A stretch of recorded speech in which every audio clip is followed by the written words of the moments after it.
Semua orang media di alun-alun, termasuk sejumlah besar warga normal tidak bisa membantu tetapi menatap dengan mata lebar pada siluet manusia yang turun dari atas. Benar, mereka tidak salah. Itu dia, pria yang berulang kali ditampilkan di televisi. Itu Luo Feng. Ribuan suara bergema. Luo Feng. Itu Luo Feng. Luo Feng. Luo Feng. Petik 2. Seluruh alun-alun telah meletus. Tuhanku. Luo Feng dari 8 pahlawan, pria yang melampaui generasinya, mengumpulkan pemuja yang tak terhitung jumlahnya, jenius seusianya masih hidup. Pada saat ini, siapa yang tahu berapa banyak warga yang menjadi sangat emosional, berbagai elit dan pemimpin negara semuanya terkejut, beberapa keluarga rakus, individu yang haus kekuasaan juga berada dalam hiruk-pikuk. Untuk seorang pejuang yang kuat seperti Luo Feng, tidak perlu pasukan, hanya satu orang saja yang tidak terkalahkan. Saat itu, Hong dan Dewa Petir berada di peringkat atas negara. Setelah kehilangan 8 pahlawan, posisi 5 negara naik sedikit. Meskipun kekuatan Atkin lebih besar, otoritasnya masih belum seperti Hong atau Dewa Petir, kekuatan absolut yang tak tergoyahkan. Kakak laki-laki, Luo Hua sangat emosional. Feng kecil, Feng kecil. Luo Hongguo dan Gong Xinlan sedang memperhatikan siluet saat dia muncul di layar, air mata mengalir di wajah mereka, sangat gembira. Di depan meja kantor, Su Xin sedang menonton siaran langsung dari komputernya, siluet yang hanya diimpikannya untuk dipegang, muncul di layar, dia tidak bisa menahan kegembiraan, menggosok cincin baja, sangat gembira. Pada saat ini, Su Xin merasa seolah-olah dia telah naik ke surga. Seluruh warga dunia gempar, dan di dalam alun-alun kota pusat Washington, Ketua Hari Alliance Atkin sangat bersemangat, Tuan Luo Feng, ketika saya mengetahui tentang Anda masih hidup, saya sangat bersemangat, saya tidak sabar menunggu agar seluruh dunia mendengar berita itu. Namun, sekarang aku telah melihatmu dengan mata kepalaku sendiri, aku benar-benar emosional. Petik 2. Aku Atkin, benci diriku sendiri karena tidak melakukan apapun selama insiden menelan binatang. Dan saat ini, meski kejadian itu telah berlalu, ancaman makhluk laut masih tetap ada. Dan Hong dan Dewa Petir tidak ada, tanpa pemimpin, seluruh prajurit dunia seperti pasir yang tersebar. Sekarang Tuan Luo Feng telah kembali, ini bagus. Saya berharap Tuan Luo Feng dapat memimpin kita dan terus melindungi umat manusia dari makhluk laut. Petik 2. Saya bersedia mengikuti Tuan Luo Feng ke medan perang, untuk memperjuangkan kemanusiaan. Atkin menatap Luo Feng dengan sungguh-sungguh, suaranya melalui mikrofon, bergema di seluruh alun-alun, di setiap layar televisi, setiap layar komputer. Luo Feng memandang Atkin. Dia diam-diam tertawa dingin, Atkin ini, jika dia berpikir untuk melarikan diri, dengan penelusuran Babata melalui satelit dan kecepatannya sendiri, tidak ada tempat baginya untuk lari sama sekali. Dan sekarang, dia benar-benar menciptakan pemandangan seperti itu, jelas dia ingin miliaran orang di bumi untuk menyaksikan dan mengetahui, betapa dia menghormati dan menyembah Luo Feng. Mengatakan dia ingin mengikuti Luo Feng dan berjuang untuk kemanusiaan. Tuan Luo Feng, Atkin mengendalikan energi di sekitar, memotong suara di sekitarnya dari luar pembatasnya, wajahnya dipenuhi dengan penyesalan dan rasa malu, saya akui, dalam keserakahan saya sebelum saya membuat kesalahan. Namun, saya memohon kepada Tuan Luo Feng untuk memberi saya kesempatan.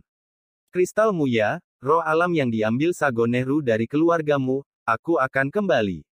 Saya hanya berharap, Anda memberi saya satu kesempatan lagi. Sekarang setelah Anda kembali, bahkan jika diberi kesempatan, saya tidak akan pernah berani melakukan hal seperti itu lagi. Petik 2. Postur Atkin diturunkan. Namun, jauh di lubuk hatinya, dia berpikir, satu-satunya jalan keluar adalah bertarung mati-matian saat menghadapi kematian. Dengan seluruh dunia menyaksikan, ratusan juta orang menonton, dengan pemberitaan media, citra Luo Feng sungguh brilian, sempurna. Pahlawan rakyat. Dan saya sangat menghormati, memujanya, bagaimana dia bisa melakukan sesuatu untuk saya. Petik 2. Jika dia menyerang saya, itu akan menghancurkan citra sempurnanya. Menyerangku, akan meningkatkan kecurigaan banyak orang terhadapnya. Atkin. Luo Feng berbicara. Tuan Luo Feng. Atkin membungkuk, menunjukkan rasa hormat yang tinggi, bahkan tatapannya ke arah Luo Feng tampak dipenuhi dengan rasa hormat dan penyembahan. Sebuah bilah pisau menjadi seberkas cahaya, dalam jarak pendek, itu memotong dahi Atkin, bahkan kulit hitam yang muncul, dewa hitam langsung diiris, langsung ke otaknya, kesadaran dan jiwanya hancur, bilah pisau itu kembali dengan cepat melalui rute yang sama melalui luka. Kecepatannya sangat cepat tidak ada orang di tempat kejadian yang dapat melihatnya dengan jelas. Atkin membuka lebar matanya, seolah-olah dia tidak percaya Luo Feng akan membunuhnya dalam situasi seperti itu. Gemuruh.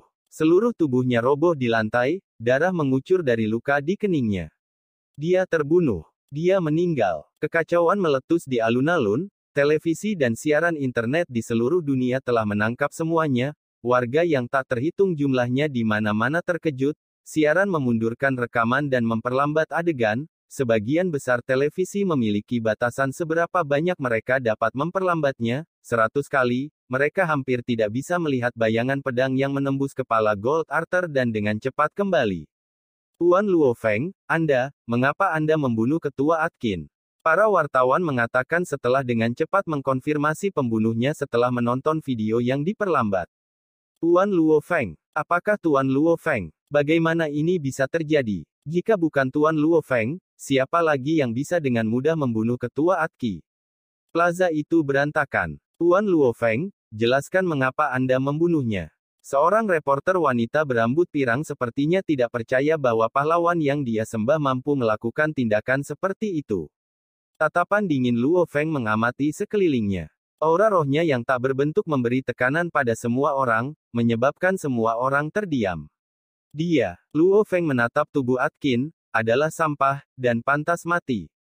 Suara mendesing. Dia terbang ke langit, dengan cepat menghilang dari siaran.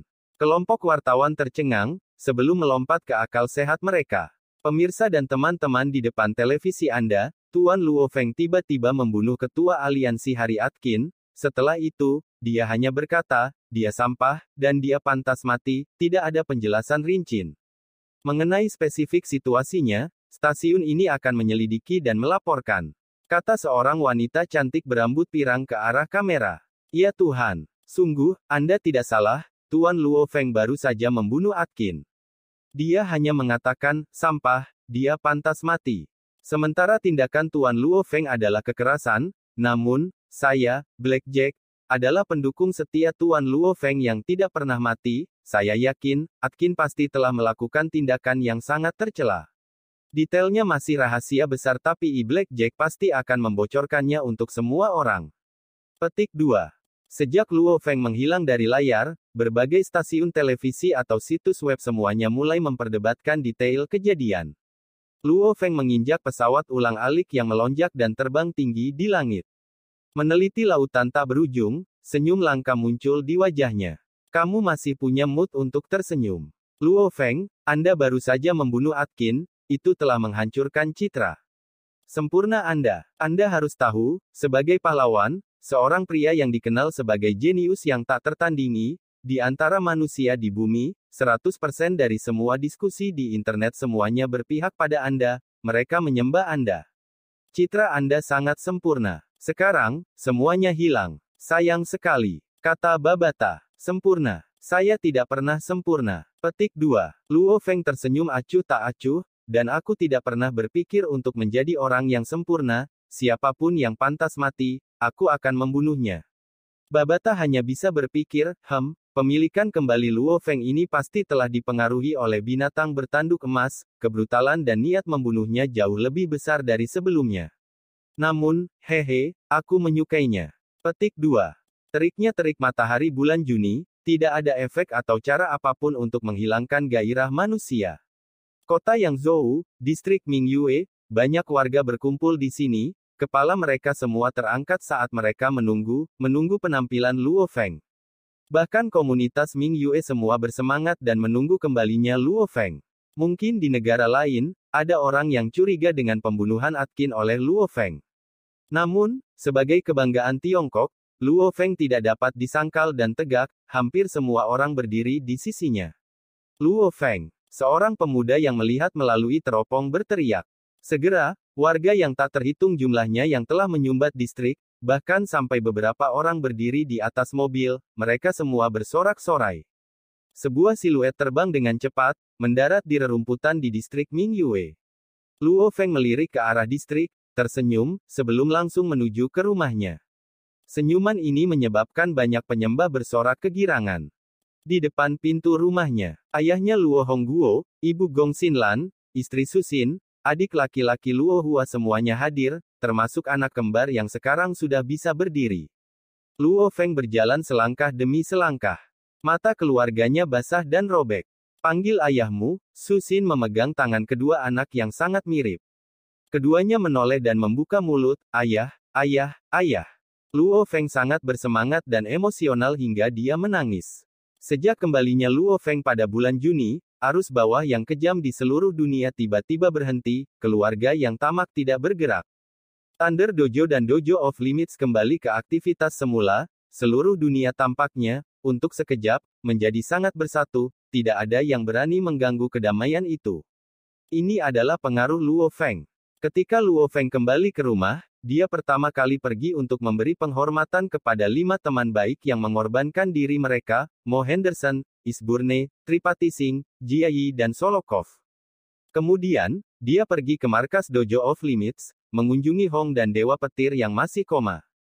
Setelah Luo Feng mengatur pernikahan dengan Susin, semuanya damai, di bawah pengaruh Luo Feng, kekuatan super ini, kedamaian menguasai seluruh dunia. Tahun 2061 musim dingin. Ping Ping yang baik, ayo, makan seteguk lagi. Bagus-bagus. Luo Feng membawa mangkuk kecil, akan memberi makan putranya yang lain. Hai kecil, ayo, bagus, benar, makan seteguk lagi. Jangan nakal, kakakmu sudah makan 3 suap. Anda hanya makan 1. Datang. Luo Feng menatap putranya dengan penuh kasih, membujuknya, memberi makan anak-anak. Di sofa di sampingnya, Susin secara pribadi merajut sweter, tersenyum saat dia melihat ke atas. Luo Feng, Luo Feng. Suara Babata bergema di kesadarannya. Luo Feng, yang membawa mangkuk di tangannya terkejut, ada apa? Kapal naga hitam itu, kecuali untuk beberapa fungsi pembantu di samping, semuanya sudah siap.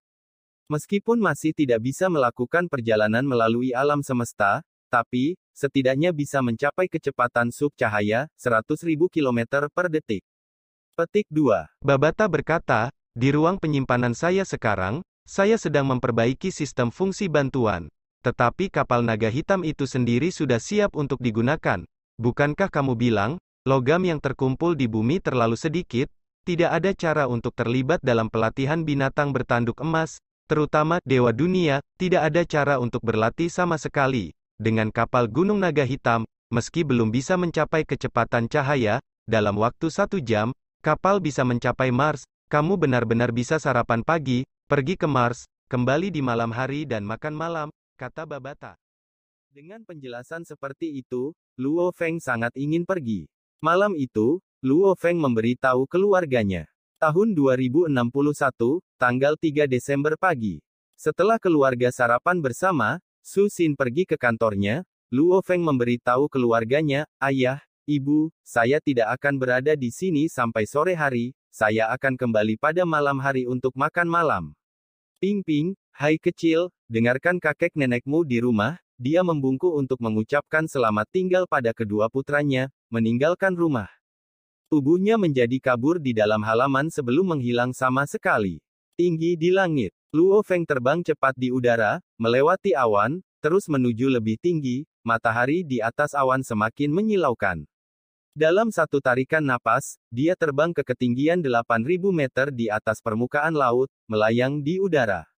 Babata, keluarkan kapal naga hitam. Benar, pertama-tama mulai penyelubungan, jangan sampai terdeteksi oleh satelit. Pikiran Luo Feng berbicara. Tenang, kapal nomor 1 di Kekaisaran Gunung Naga Hitam, jika terdeteksi oleh bumi, itulah yang akan saya sebut sebagai lelucon besar. Babata berkata, pada saat yang sama, di samping Luo Feng di atas langit, sebuah kapal berbentuk cakram hitam besar muncul, diameternya 100 meter, di sayapnya, seekor naga besar tercetak. Luo Feng menarik napas dalam-dalam. Meskipun diameter 100 meter tidak tampak terlalu besar, dari dekat, masih mengejutkan. Sebagai perbandingan, itu bahkan lebih besar dari beberapa lapangan sepak bola sekolah menengah. Pintu kabin otomatis terbuka, Luo Feng terbang ke jalur laser, lalu gerbang dalam juga terbuka. Di dalam ruang kendali kapal naga hitam, Luo Feng, iblis Babata siap melayani Anda. Suara yang jernih dan tajam terdengar, bergema di seluruh ruang kontrol, dan di layar di atas papan kontrol, gambar kepala Babata muncul. Luo Feng tertawa, ayo pergi. Baik, Babata tertawa, bersenandung. Suara bersenandung yang sangat lembut, di dalam kapal, bahkan untuk seseorang setingkat Luo Feng, seseorang hanya bisa merasakan sedikit getaran. Ini jelas jauh lebih nyaman daripada mobil biasa di bumi. Apakah saya perlu mengaktifkan simulator pemandangan? Babata bertanya, itu bisa mensimulasikan dari 10% sampai 100%, tidak masalah. Simulator pemandangan. Luo Feng terkejut. Karena badan kapal seluruhnya terbuat dari logam tebal, orang tidak dapat melihat keluar secara normal dengan mata untuk melihat keluar, oleh karena itu kami memerlukan simulator pemandangan. Ini mirip dengan proyektor 3D Earth Anda, namun, jauh lebih detail dan kuat dari itu. Babata menjelaskan. Aktifkan, 100%. Luo Feng berkata langsung. Seluruh papan kendali, kursi dan lantai ruang kendali lenyap sama sekali. Lingkungan menjadi seperti lapisan ozon yang berkabut. Kapal naga hitam saat ini sedang terbang di dalam lapisan ozon, ia akan dengan cepat meninggalkan bumi. Sudah pergi. Suara Babata bergema ke seluruh sekitarnya, dengan satu pandangan, Luo Feng bisa melihat ruang yang tak berujung, ruang yang luas. Luo Feng berbalik untuk melihat ke belakang. Planet biru langit besar muncul di hadapannya. Bumi. Luo Feng tidak bisa menahan napas. Itu sangat indah. Meskipun pemandangan ini dapat dilihat di seluruh internet atau televisi, ketika seseorang secara pribadi duduk di kapal yang meninggalkan bumi dan melihat pemandangan ini, pemandangan yang luar biasa dan mengharukan itu, meresap ke dalam jiwa seseorang. Planet biru langit semakin kecil dan kecil. Kapal naga hitam dan planet biru langit perlahan semakin menjauh satu sama lain. Bumi, matahari. Tatapan Luo Feng melayang di belakang bumi. Jauh di sana, ada bintang yang sepertinya terbakar, matahari. Kapal sudah mencapai 100.000 km per detik, saat ini kecepatannya stabil, menuju Mars. Suara Babata terdengar. Luo Feng berbalik lagi, melihat ke arah lain. Ini seperti mimpi. Luo Feng tidak bisa menahan untuk tidak berseru. Oh, Babata, di sana. Luo Feng menunjuk ke kiri, jauh di kejauhan. Tubuh gas besar yang tertutup balok es mengambang, kapal naga hitam dengan mudah terbang melewatinya. Itulah yang kalian sebut komet, kata Babata. Luo Feng mengamati sekelilingnya. Di ruang misterius dan tak berujung, di kejauhan, sesekali sebuah planet akan muncul, bahkan beberapa asteroid kecil, debu bintang, Itu terlalu indah. Luo Feng berseru. Ini memang sangat indah, namun setelah melihatnya cukup banyak, kamu juga akan menganggapnya membosankan dan tidak menarik. Kata Babata. 10% simulasi. Kata Luo Feng. Bintang-bintang di sekitarnya tiba-tiba menjadi lemah dan tembus cahaya, seolah-olah ada lapisan yang menutupi mereka, namun, orang masih bisa melihat bumi di belakang, matahari, hanya saja mereka jauh lebih lemah dari sebelumnya. Dan lantai, kursi, papan kontrol, lampu del yang ada di ruangan itu muncul kembali. Simulasi 100% ini, seperti benar-benar ada di luar angkasa, jika saya tidak menggunakan energi roh saya untuk memeriksa, tidak menggunakan tangan saya untuk merasakan, tidak duduk di kursi dan melayang, itu akan menjadi seperti ruang kontrol tidak ada. Luo Feng tidak bisa membantu tetapi memujinya, simulasi 100% benar-benar menakjubkan. Tentu saja bagus, simulasi 100%, ini adalah sesuatu yang hanya dimiliki kapal kelas B atau lebih tinggi. Babata berkata, jika itu adalah kapal kelas A dengan level rendah, bisa mensimulasikan 50% sudah sangat bagus. Kecuali jika seseorang secara pribadi memasang simulator pemandangan yang bagus, tetapi itu akan menjadi kemewahan yang sangat boros untuk dibelanjakan. Luo Feng tidak bisa menahan diri untuk tidak bertanya, ada apa dengan penilaian kapal? Bahkan dengan ingatan yang diwariskan, ingatan warisan binatang bertanduk emas tidak ada hubungannya dengan manusia dan nilai kapal mereka. Nilai A, bisa menangani Star Travelers. Kelas B, bisa menangani level bintang. Tingkat C, dapat menangani tingkat semesta, tingkat E, dapat menangani penguasa sektor, tingkat F, dapat menangani makhluk yang tidak mati. Petik 2. Banyak item diurutkan dengan cara ini berdasarkan levelnya. Sama seperti meriam laser sebelumnya, itu adalah meriam laser kelas B6. Sama seperti kapal induk yang kami temukan di reruntuhan arkeologi nomor 12, itu adalah kapal induk kelas B. Juga, kapal X-81 Gunung Naga Hitam ini, adalah kapal kelas C5. Karena ini adalah kapal kelas C5, prajurit tingkat semesta harus mengeluarkan banyak energi untuk menghancurkannya. Petik 2. Juga, berbicara tentang kristal, kristal kekuatan itu sama, diurutkan menjadi kelas A, kelas B, kelas C, semakin tinggi tingkat kristal daya, semakin langka dan lebih mahal. Luo Feng mengangguk. Itu adalah sistem yang sangat sederhana, orang bisa memahaminya dari satu pandangan. Sangat jelas, meriam laser, kristal kekuatan, kapal, semuanya termasuk dalam level mana. Babata, bagaimana dengan daftar logam wajib yang kuberikan padamu, apakah itu juga disortir? Luo Feng berkata ketika dia menyadari. Iya, daftar logam yang dibutuhkan binatang bertanduk emas, dapat dengan jelas diurutkan menjadi 5 tingkatan. Logam kelas, cocok untuk binatang bertanduk emas tingkat wisatawan bintang, tingkat B, untuk tingkat bintang E, untuk binatang bertanduk emas tuan sektor. Kata Babata. Luo Feng mengangguk. Pertumbuhan binatang bertanduk emas, didasarkan pada pertumbuhan dunia internalnya, dan agar dunia internalnya tumbuh, diperlukan menelan logam. Logam menelan, diurutkan menjadi 3 komponen utama. Pertama, menelan beberapa paduan, sisa kapal del, atau bahkan biji logam murni tingkat rendah, efisiensinya paling rendah. Ini juga merupakan metode evolusi paling lambat untuk binatang bertanduk emas, dari level bintang ke level semesta membutuhkan waktu 100 tahun. Kedua, menelan biji logam murni khusus. Misalnya, saat ini Luo Feng adalah star level 3 Golden Hornet Beast, maka dia bisa menelan logam kelas B dengan kemurnian hampir 100%. Jika Luo Feng mencapai tingkat semesta, dia harus menelan logam kelas C. Metode ini bisa menggandakan kecepatan evolusinya. Dari bintang tingkat 1 ke alam semesta tingkat 1, 50 tahun sudah cukup. Satu-satunya harga adalah biji logam yang sesuai dalam jumlah besar. Ketiga, pengelompokan logam, sama seperti bagaimana manusia memakan berbagai jenis hidangan untuk menelan vitamin dan nutrisi yang berbeda, itu adalah logika yang sama.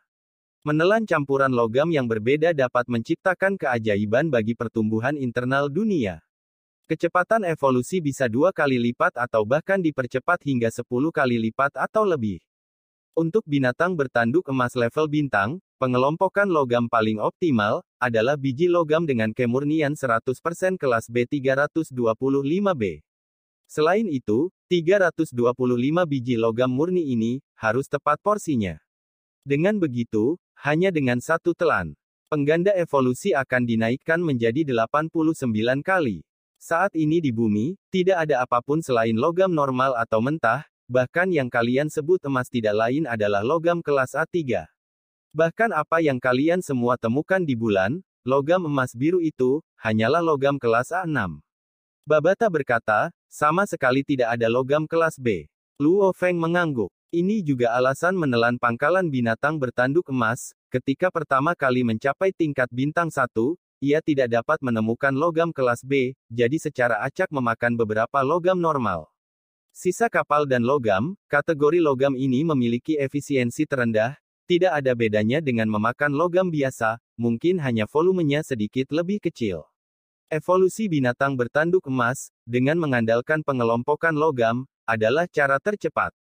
Namun, bahkan dengan logam biasa, seseorang masih bisa berlatih. Namun, Luo Feng sangat tidak berdaya, dari 2 teknik rahasia dari binatang bertanduk emas yang dia pilih untuk dilatih, dan mengandalkan pelatihan dan pemahaman dalam jumlah besar. Tapi persyaratannya jauh lebih menuntut. Membiarkan bentuk fisik binatang bertanduk emas itu membesar atau mengecil. Karena itulah, pelatihannya membutuhkan konsumsi beberapa pengelompokan logam. Setelah memakannya, dengan mengandalkan pengelompokan kompleks, mereka akan diserap oleh tubuh dan karena itu mengubah struktur tubuh dan genetika Golden Hornet Beast. Hasilnya, ia bisa mengontrol ukuran tubuhnya secara keseluruhan. Bisa dikatakan, Komponen utama untuk pelatihan mengandalkan konsumsi pengelompokan logam, dan menelan langsung ke perut. Tidak menelan ke dunia internal. Banyak pengelompokan kompleks untuk, bahkan lebih sulit, lebih kompleks daripada pengelompokan untuk evolusi binatang bertanduk emas. Luo Feng, kita hampir mencapai Mars, kapal akan mulai menurunkan kecepatannya. Suara Babata terdengar. Luo Feng melihat ke atas. Simulasi pemandangan berada pada 10%, yang memungkinkan Luo Feng melihat dari kejauhan sebuah planet merah. Warnanya merah dengan rasa kuning keprok, penampilan bijaksana, tidak terlihat lebih baik dari bumi. Kapal dengan cepat menembus atmosfer Mars, jelas ozon Mars jauh lebih tipis daripada bumi. Babata, bersiaplah untuk membuka pintu kabin. Luo Feng segera berlari keluar dari kabin tingkat menengah kapal, sambil berlari, baju besi kontak awan mulai memanjang, dengan cepat menutupi seluruh tubuhnya, bahkan sampai ke kepalanya, hanya memperlihatkan matanya. Kapal berbentuk cakram hitam itu perlahan turun, saat turun, pintu kabin terbuka, siluet manusia terbang keluar, seluruh tubuhnya tertutup baju besi merah, sepasang mata dingin disurvei di bawah, gravitasi di Mars sangat rendah, Luo Feng dapat langsung merasakan perbedaan antara tarikan gravitasi bumi dan Mars. Ia segera menyesuaikan medan magnet di dalam tubuhnya yang dihasilkan dari miniatur planetnya agar sesuai dengan tarikan gravitasi Mars. Ini adalah, menyurvei di bawahnya, Luo Feng bisa langsung melihat bukit pasir dan dataran yang luas, berdiri tinggi di kejauhan, yang tampak seperti bangunan piramida yang rusak, 1 piramida, 2, 3.